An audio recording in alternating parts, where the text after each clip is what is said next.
Wednesday, the 13th of August, the Southern Africa Development Community, SADC, and the United States of America government had their inaugural senior officials dialogue in Antananarivo, Madagascar. What was on the menu? It's a step towards deepening cooperation between the region and the United States government, fostering strategic engagement between the community and the Americans.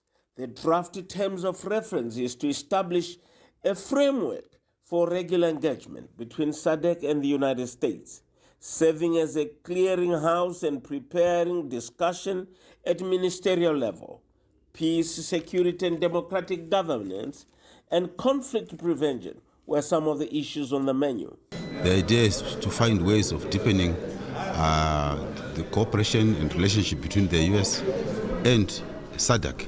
So the essence of the meeting was that we had to really look at the terms of reference in order to provide the context of the discussions themselves, so that going forward we then have parameters that are already set that determine what should be discussed.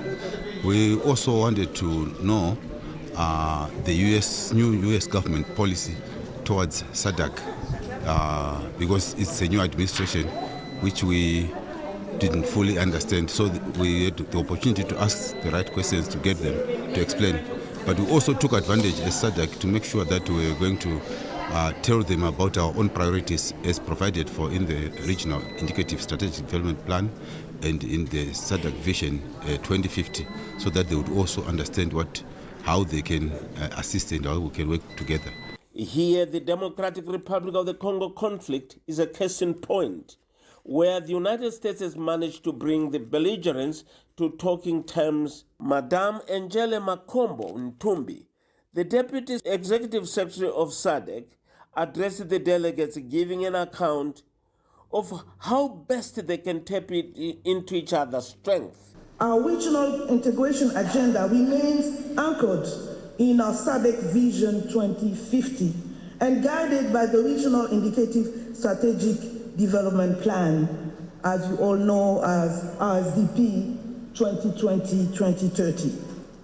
These priorities include peace and security, industrialization, infrastructure development, social and human development, and cost-cutting issues. Mrs. Melaine Higgins, Deputy Assistant Secretary for African Affairs at the State Department in the United States of America, said she is thrilled to be part of the inaugural dialogue with the SADC member states and hopes for a brighter future. But this is an opportunity to participate and recognize our collaboration at a regional level. We are convening at a time where we face collectively a number of major challenges: food security, eradicating poverty, promoting economic growth, establishing reliable energy, and providing health care to a population that needs it. Coupled with these challenges is a global challenges as well, such as access to long-term concessional financing, overseas development assistance, and foreign direct investments, which are sometimes more difficult to access. These challenges have impacted SADC countries and the SADC region. In the American delegation was Ambassador Van Vranken, United States envoy to Botswana and the SADC community.